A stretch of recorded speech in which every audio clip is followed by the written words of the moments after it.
On this episode of Locked On Angels, we're sharing 3 players who got time to play and grow and develop this past season. We're also sharing what they did and could they possibly build on that for 2025. It's time to get locked on with Mike and John, and this is Locked On Angels.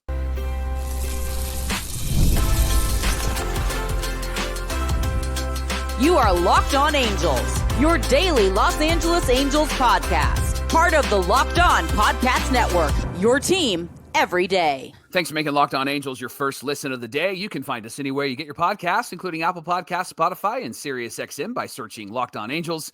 And if you'd like to get back to the Super Halo Bros for all the Super Halo content, here's some things that you can do. Leave us a rate and a review on Apple Podcasts. If you're watching on YouTube, hit that thumbs up button. And if you're not subscribed already, we're hoping to get to 10K by opening day, and you can help us out. Hit that subscribe button on YouTube and become a Locked On everydayer. And whether you're watching or listening, come over to YouTube, leave a comment. It's one of the best ways to get in touch with us and be a part of the conversation. And Johnny, the NFL playoffs are almost here, but it's not too late for you and others to get on that regular season action with FanDuel. Right now, new customers can finish the season strong with $250 in bonus bets if your first $5 bet wins. Visit FanDuel.com to get started. Happy Friday to you, and thanks for being here for this episode of Locked On Angels, where it's your team every day. You've got the Frisch Brothers here with you, a.k.a. the Super Halo Bros. My name is John, and that's my brother Mike. And my name is Mike, and that's my brother John. Hey, it's our third offseason here at Locked On Angels. We're heading into our fourth full season as the host of Locked On Angels in 2025. We're here 3 days a week talking Angels baseball over the offseason, and then we'll ramp back up to 5 days a week when pitchers and catchers report in Tempe, Arizona, where they have new facilities, pitching labs and hitting labs. Amen. And all that good stuff, Mike. But on today's show, before we get to that, on today's show, we're talking about 3 players who showed some growth this season because they actually got a full-time role this season. There weren't any significant injuries or anything like that. There was for Jo Adell toward the end, but he pretty much got a full season. But Mike, I think it's important to talk about this question of, what growth did we see from specific players? Because I think the topic of coaching comes up a lot. What do the coaches even do, right? And that has been a very valid point in the last couple of years. We talk about Matt Wise and Jeremy Reed, the old hitting coach, and we've talked before how Marcus Timms gave the guys an approach. Wasn't a great approach, but it was an approach, which they all felt approachless in years past.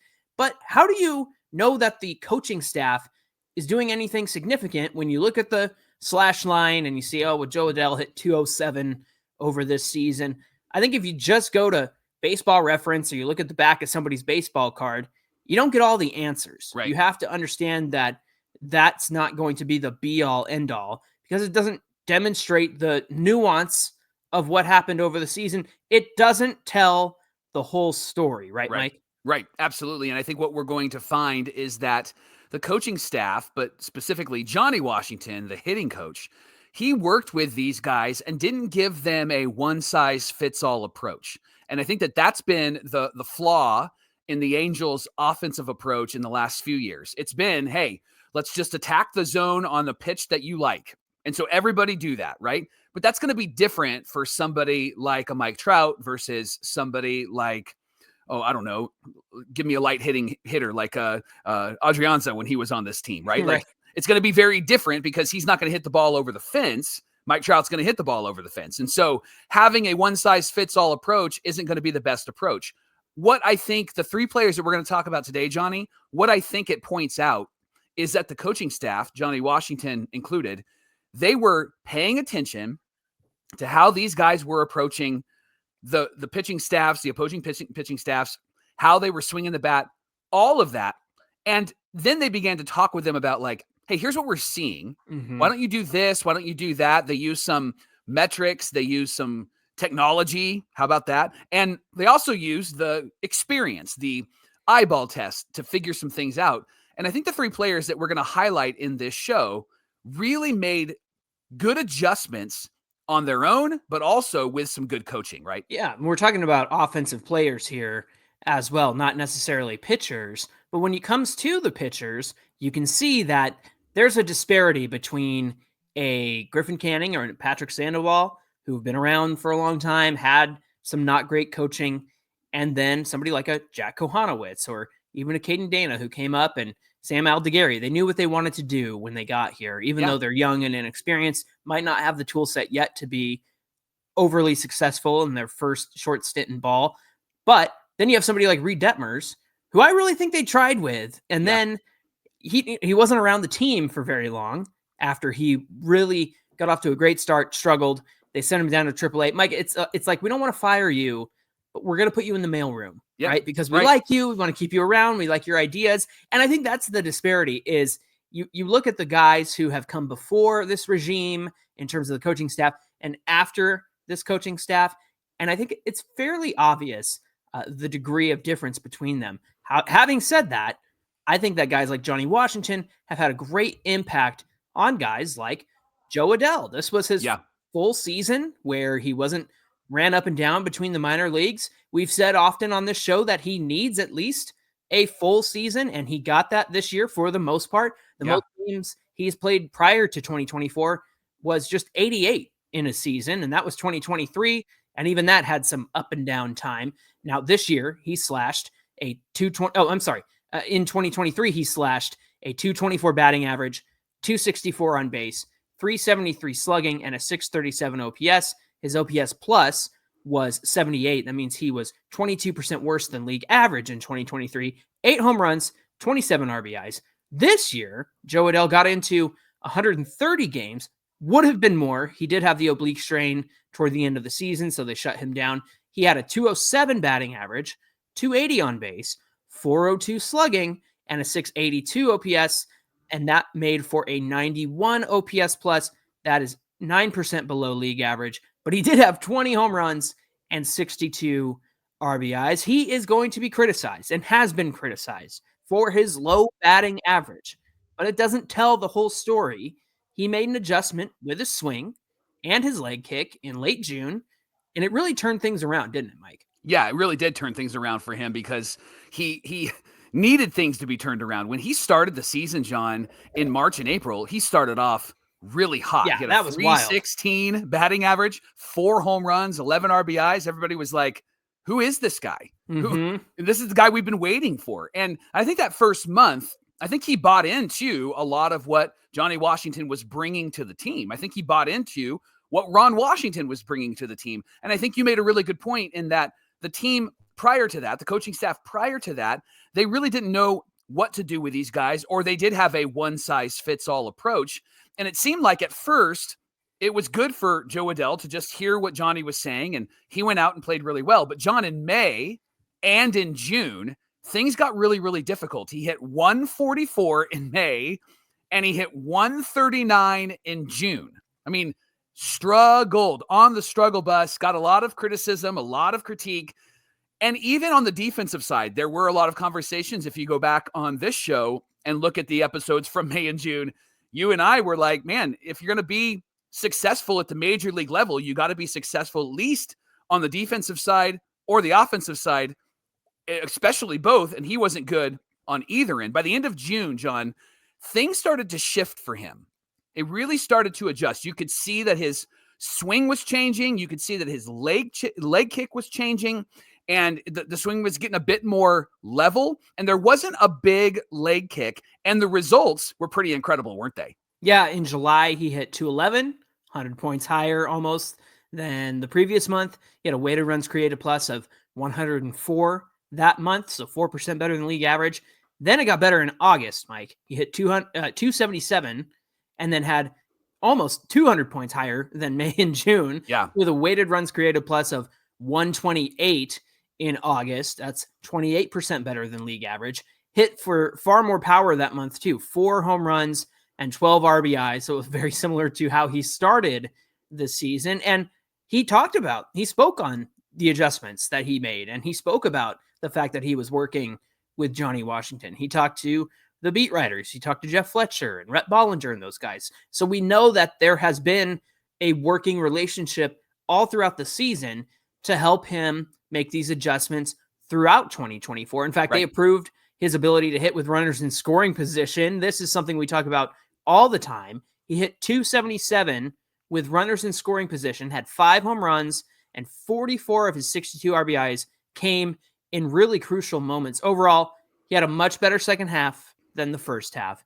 He had an 80 weighted runs created plus in the first half and a 109 weighted runs created plus in the second half of the season. Now, bottom line is Joe Adell's adjustments at the plate helped him to improve as the season went along. That's why if you just look at Baseball Reference or if you just look at the slash line, you're not going to be too impressed. And it's why when you're an everydayer, you're going to dig into the numbers a little bit. It's why John says often, buckle up, nerds, because the deeper numbers, Johnny, are going to communicate, I think, much more than what we knew from just the slash line. And the thing that you're going to find with Joe Adell is he finished the season strong, even though he was hurt. He finished the season strong. You can see the effect of that injury in his September, October numbers, really September numbers, because he really dropped off, but that oblique injury really hurt him and he wasn't able to continue. And so those numbers aren't great. But when you see that he's healthy,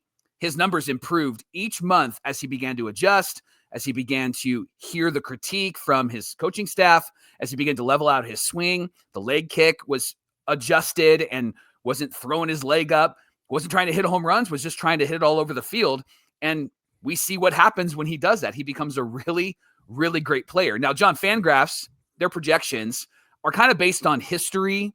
And so they use like what happened to predict maybe what will happen in the next season. It's like 5 years. I want to say 5 to 7 years worth of data that FanGraphs uses. And then they put it in the machine and it spits out projections for the following year. I don't always go off of that because especially when it comes to, I don't know, you think about like Aaron Judge in 2023 was hurt most of the season. And I know that because he was my number 1 overall draft pick in fantasy. And then I drafted Tatis in 24 and he was hurt most of the season. Good. So there you go. That's my luck. Fantasy. Yeah, no kidding. The reason I bring that up though is because when you have these kind of shortened seasons or somebody's hurt or they have these bad numbers because they were dealing with an injury all season long, that factors into it. Yeah, right. And so does. that's that. I understand why people look at projections. I don't always buy into them as much, especially FanGraphs. They're pretty harsh. Yeah, they are very harsh projections. And I guess it's better to be more conservative than lenient. But at the end of the day, I think that these expectations that they put on them are pretty cruel and pretty harsh sometimes. I think that we're all pleasantly surprised when guys do well, and we don't always think that they're going to do as bad as the projections might say they will. Yeah. What does John Graphs say about Joe Adell in 2025? Come on. It's funny you said that because I've been working on developing like some exclusive stats for us, Super Halo Bros stats. So John stats, John Graphs. I love that. Mike, I still think he can hit 20 plus home runs this next season. I also would like to see the batting average around 250. And we have made this comparison before, and an everydayer brought up this comparison a long, long time ago. Joe Adell is Adolis Garcia. Joe Adell is going to hit you a ton of home runs and a ton of power. He'll have one of those seasons that Adolis had in 2023 that got them to the World Series, where he just hits bomb after bomb after bomb. Joe Adell will have one of those seasons, but he's never going to hit 270. No. He's never going to hit 275, 280. I think he's going to sit comfortably in the 250, 255 range, maybe 245 every now and then. But if that's what he does next season, if he just hits better than where he's been in his career, again, you said it was 207 last year and 224 in 2023. I think if he's finally identified the kind of person he wants to be, then I think that he can have a lot of success. And I hope that he sticks with it. It's like I said on my Christmas wish list the other day, these guys know what they need to do coming into the season. So stick with that and make sure that's your game plan going into 2025. Hey, thanks for making Locked On Angels your first listen of the day. Coming up on the show, we're going to take a look at Zach Neto and Nolan Schanuel. Is this a prove-it year for one and a breakout year for the other? Let's talk about it. Coming right up. The NFL playoffs are almost here, and our Niners are not in that, and we're bitter, and we want to root for a good team. And so help us root for a good team, except for the LA Rams. Pick a team for us. Put it in the comments. We would love to root for your team. I'm kind of leaning Detroit Lions, but I don't know if that's where I'm going to land or not. But it's Tim Robinson's favorite team. Sign me up. With the playoffs here, you can still get in on the regular season action. Just a couple more weeks of that with FanDuel, America's #1 sportsbook. And if you're a new customer right now, you can get $200, $250 in bonus bets if your first $5 bet wins. It's easy to pick up a big W on FanDuel. Not only can you bet on who's going to win the game, but they also have bets on who's going to score the most touchdowns, who's going to score the most points, so much more. Visit their website, FanDuel.com today. Again, FanDuel.com for your chance at $250 in bonus bets, and you can make every moment more with FanDuel, an official sportsbook partner of the NFL. This is the Locked On Podcast Network, where it's your team every day. We appreciate you being here with us as we talk about 3 players who made some really good strides last season. And if you were to just look at the back of the baseball card, you might not get the whole picture, get the whole story. I know it's easy to just look at Baseball Reference. I remember arguing with somebody on Twitter or in the comments or something. They were mad that Mike Trout didn't have as many RBIs as somebody like Garrett Anderson. And I said, well, got to have people on base in front of him in order to get RBI. So we do our best here to explain stats and try to bring the nuance into the game. Because if you just look at the line and say, well, Trout doesn't have as many RBIs as GA, what's up with that? Well, he's got to have people in front of him to drive in for those RBIs. And GA had Eckstein in front of him, and sometimes AK in front of him, and he also had Tim Salmon, who was on base all the time, and Mike Trout hasn't had anybody. Mike Trout has had Andrew Velasquez, Squid. Right? Yeah, exactly. Right. Mike, let's talk about a better shortstop that we are all excited about, and that's Zach Neto. He had his first full season in 2024. Remember that he came up a little bit after the season started in 2023. Then he did deal with some injuries, and so he didn't quite get a full healthy season in 2023. However, this year he played in 155 games. Probably would have played all 162 had he not hurt his shoulder. I think that was the plan, at least for Zach Neto. He had an Angels record, set the Angels record, Mike, for 23 home runs for a shortstop. And he sits alone in that, which is really cool. He also stole 30 bases this season. Here's his slash line from the year: a 249 average, a 318 on base, 443 slugging. That's pretty darn good for a shortstop. A 761 OPS and an OPS plus of 113. That makes him 13% better than league average. This last season earned him the 77th spot on FanGraphs' top 100 players entering 2025. He made some adjustments this year, had a high leg kick early on with every single swing that he had. Then he went to the leg kick early in his at-bats, and then he would ditch it when he had 2 strikes on him, or finally just got rid of it altogether, or used it very, very sparingly, very infrequently. And then the results, again, were pretty consistent with improvement in 1 or more categories every single month. Why don't you talk about that? Yeah, March and April, John, he started the season off slow, 228 with 2 home runs. But May is when he made the adjustment to not use the leg kick all of the time, using it sparingly. And John, for May, he hit 284 and had 5 home runs. Then his home runs got better in June, and he had another 5 home runs. And then in July, he hit 278. And in August, he hit 235, but hit 7 home runs that month. Now, here's what's interesting about Neto. He didn't have a quote-unquote bad month last season. Didn't have a month where he fell off like a Joe Adell fell off. And his first half really matched his second half. So here's his first half numbers: 251, 12 homers, 37 RBIs. Second half, 247, 11 homers, 33 RBIs. But here's where the adjustments really helped Zach Neto. It was in pivotal moments in the game, specifically high leverage situations and with runners in scoring position. And these numbers are interesting, John. Neto hit 283 in high leverage situations. It felt like it. It felt like he was Yep. clutch every time he was up there. So that makes a lot of sense. And then with runners in scoring position, he hit 288. Now, before we move on and really tease that out a little bit, isn't it interesting that we always are frustrated with runners in scoring position, yet Zach Neto and Joe Adell were actually pretty successful with runners in scoring position, which goes to show, and we've talked about this on the show, it's always the wrong guy at the right time. Right. Exactly. Right? Exactly. It always happens that way for the Angels. And look at it this way. Okay. Here's what we need to realize. When you have somebody like Zach Neto hitting 283 in high leverage situations, or even better, runners in scoring position, 288. Yeah. Let's round that up to 30%. Yeah. That's a 1 in 3.5 chance of getting a hit in that situation. So not only are situations with runners in scoring position rare, but then it's going to happen like 1 out of every 4 times that it does happen. So we look at the line and go, hey, 28% of the time he gets a hit in high leverage situations. But then you shrink it down to, how many high leverage situations is he in? Yeah.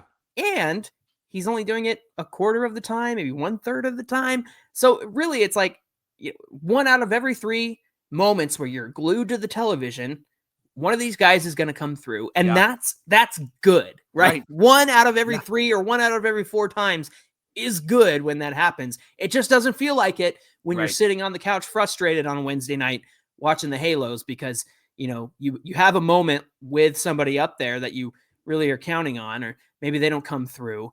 And then, you end up with, I don't know, somebody like Andrew Velasquez, runners in scoring position. We didn't have that last year, but I just had to throw him under the bus again. Right. John, here's the thing that I really wanted the everydayers to pay attention to. In these high leverage moments and with runners in scoring position, there was one noticeable adjustment that Zach Neto made, and it has to do with that leg kick. Now, he says that the leg kick gives him a lot of power. In those high leverage moments and runners in scoring position, he had a high batting average, but he didn't hit for a lot of power. Most of his hits were line drives, which begs the question, and I would love for you to give a thought here.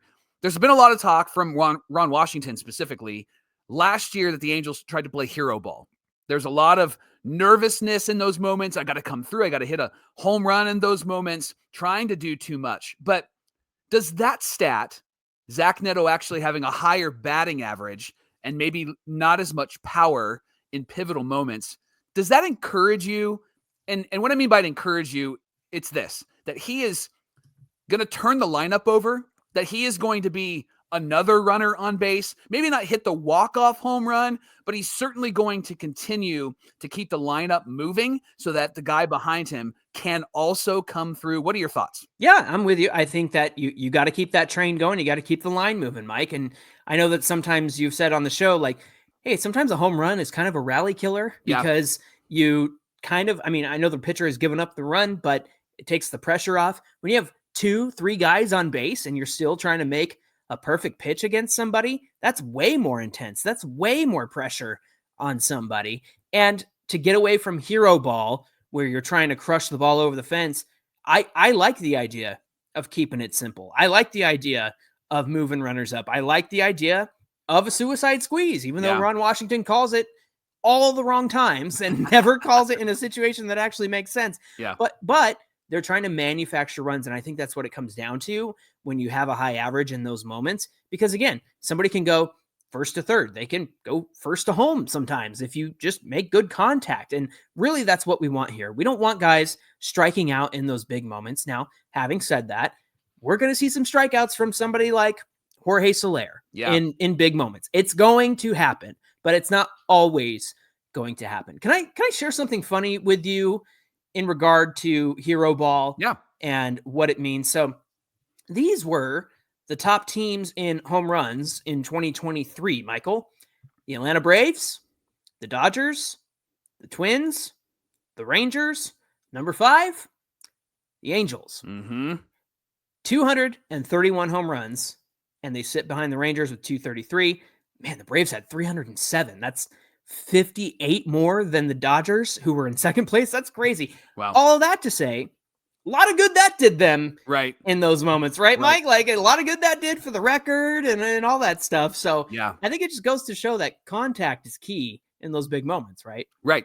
And because Zach Neto seems to be maturing in those moments, it looks like he's more for contact and moving the runners over, getting them in, not necessarily in a home run. And I think when you approach things that way, it's probably better because we just talked about Joe Adell. And if Joe Adell has that level swing and he's swinging for all fields, that's when he's more effective. And I wonder, John, with Zach Neto's injury, he's got this potential of being a breakout player this season.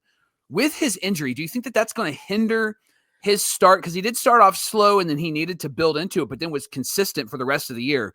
What do you think about a potential breakout year for Zach Neto and how that injury is going to impact him? Yeah, it's going to be unfortunate because I think that he has figured out who he wants to be this season. I will be interested to see what the shoulder surgery even was because we don't have any details about that. The team hasn't really said anything about that. Yeah. But number two, the recovery timeline and working his way back to the major leagues. It's going to take some time. I think it's going to take him at least from the time he comes back a month to get right. So who knows if he might have a slow start this season when his season starts, which might be mid-May, late May, something like that. So we just have to prepare ourselves for that. We can't dogpile on Zach Neto because he is working his way back from that injury. But, all the best to him. And hopefully he can come into the season strong and continue to build upon what he did last year because he really could have a breakout season. I don't know if he'll put up the totals that he potentially could have because he's going to miss about a month and a half of baseball. But I think that he will be on pace for those kinds of totals in 2025. Today's show is brought to you by our friends at Gametime. They're focused on togetherness as we prepare for the new year. And that means they want to bring people together at live events and experience like no other. They want to help you find that. And right now with Gametime, you can save money on all sorts of tickets. This is really great, John. And we've talked about this before. There's an exclusive deal on the Rose Bowl right now with Gametime. Get 10% off tickets in the home corners, away corners, and end zones, making prices even better. If you want to go last minute tickets, go and check it out because that's going to be a really great game. Just make a day out of it. Come to the parade. You don't need to buy a seat. You can literally park on a side street and go walk up and watch the parade and then go to the Rose Bowl out. Pasadena is a really cool city. You guys should come check it out. These exclusive zone deals are specially selected in certain sections of the stadium where fans can find deeper discounts, and you can let Gametime choose the exact seat for the game. So take the guesswork out of going to the Rose Bowl, what you're going to do for New Year's, and let Gametime help you out. Download their app and use our promo code LOCKEDONMLB for $20 off your first purchase. Again, LOCKEDONMLB for $20 off your first purchase. What time is it? Gametime. Mike, I have something special planned for next week. It's going to be our first quick hit of the off season, which will be our in between our longer episodes, our regular episodes. And I'm going to do it on Nolan Schanuel, but I'm not going to give away what I'm doing. Okay. Because what you have here is very good in terms of what he was able to do, where he's going, and what we think he can be. And I have a little something about who he can be in 2025 that I think you're going to like very much. But he does get a lot of criticism because of the quote unquote lack of power at the corner infield spot, first baseman. He gets a comp to Casey Kochman over at first.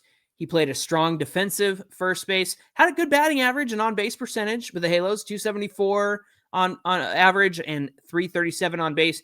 Didn't hit for a ton of power, though. 11 home runs in his first full season and 12 the next year before he got traded. So Nolan Schanuel is in good company. We've had our power hitting first baseman. I think the Angels have plenty of power to go around the diamond. And so if Nolan Schanuel can make some adjustments this upcoming season, I think that he could do very, very well. But what didn't help with this lack of power criticism that he gets is the way he started 2024. 214 batting average, a lot of weak ground balls in the infield. But then after June 12th, something shifted for Nolan Schanuel, right, Mike? Yeah, he had 372 plate appearances for the rest of the year. Johnny had a walk rate of 13.7%. Love it. K rate of 16.1%. Love it. And he slashed 280 with a 386 on base and a 386 slugging. And he had a 125 weighted runs created plus. Wow. Like, I look at that slash line and I go, yes, that's exactly what Nolan Schanuel should be doing, especially the on-base percentage. 386 on base, close to 400, means that he's getting on base, that he's in position to score runs, that he's moving the lineup over. This is why he finds himself at the top of the lineup often. If the Angels still have Taylor Ward, he'll probably be there more often, depending on how the Angels want to work some things out. But this is why he will be successful in Major League Baseball. Johnny's only going to be 23 next season. He's had 739 plate appearances in baseball. So I really am excited to see what we'll find with Pete Alonso in 2025. Here's the question. Do you think that this is a prove it year for Pete Alonso? I said Pete Alonso, Nolan Schanuel, because I got Pete Alonso. I'm going to ask you a question about him. Right. For Nolan Schanuel, or do you think that the Angels might, there's rumors, they pivot and they go get that big bat, Pete Alonso, and fill that spot, which leaves Nolan Schanuel kind of up in the air. What do you think this year is for Schanuel? If they don't go out and get somebody to play first base like a Pete Alonso, I'm not going to complain about having Pete Alonso on my team. Let me just put that out there right now. But I will say that if they don't do anything, it means that they're rolling with Nolan Schanuel to give him another year to figure this thing out.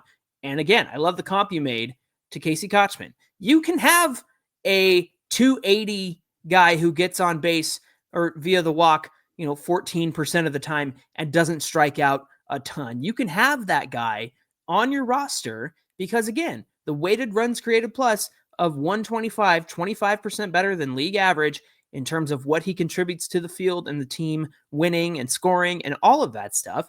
That means that he's a very valuable piece. He just had a terrible start to the season. Yeah. And really that's going to tank your numbers. And to me, I think that you can have somebody who hits for a high average on this team. I think that he can hit for a higher average. I think that he can do more than what he did from June 12th onward. I think that he could carry that 280 average all season long, Mike. I think that that's who he is. I think that's who he should be. He'll hit you the occasional home run and surprise you every now and then. What do you have, 13 last season? And so, I mean, that's not too shabby. Like it's a home run from unexpected places. When he gets a hold of one, it's like, hey, he really got a hold of that one and ripped it into right field as a left-handed hitter. So I think that if they don't move anywhere, I think that this is a good decision to keep Nolan Schanuel. Give him a chance. Let's see how it rolls out. It's been a full season, but I think the best is yet to come for Nolan Schanuel, and he was your number one pick. And so I think you owe it to him to kind of give him that opportunity. Having said all that, I wouldn't mind having Pete Alonso on this team. I'm just going to throw that out there. The polar bear always comes through. Thanks for making Locked On Angels your first listen of the day. He's now kind for of your second listen. He's kind of a weirdo, though. I don't know. Pete, John said it. I didn't say a word. Yeah. Now for your second listen, check out Locked On MLB with our friend Soli. His show is on YouTube. Speaking of weirdos, wherever you get your podcasts. Sorry, I'll stop riffing. Hey, give us a follow on Twitter at Locked On Angels and at Super Halo Bros on Twitter and Instagram. Whether you're watching or listening, come on over to YouTube, find today's episode, get in the comments section. We love hearing from you. We want 10K by opening day. So even if you're an audio listener, come subscribe on YouTube. It really helps out our channel. Mike, very quickly, what do we have on deck when we come back on Monday? Johnny, Jesus Luzardo was traded from the Marlins to the Phillies. Yeah. And it got us wondering, did the Angels know? Did they know this guy was available? So we're going to talk about if they made that trade, what it would have cost the Angels. And then we're going to ask you, the Locked On Everydayers, would you have made that trade? We'll talk on Monday on Locked On Angels. All right, looking forward to that conversation. Until then, my name is John, and that's my brother Mike. And my name is Mike, and that's my brother John. Have a great weekend, everybody, and we'll see you back here on Monday. All network meetings with Soli are wild. Wild.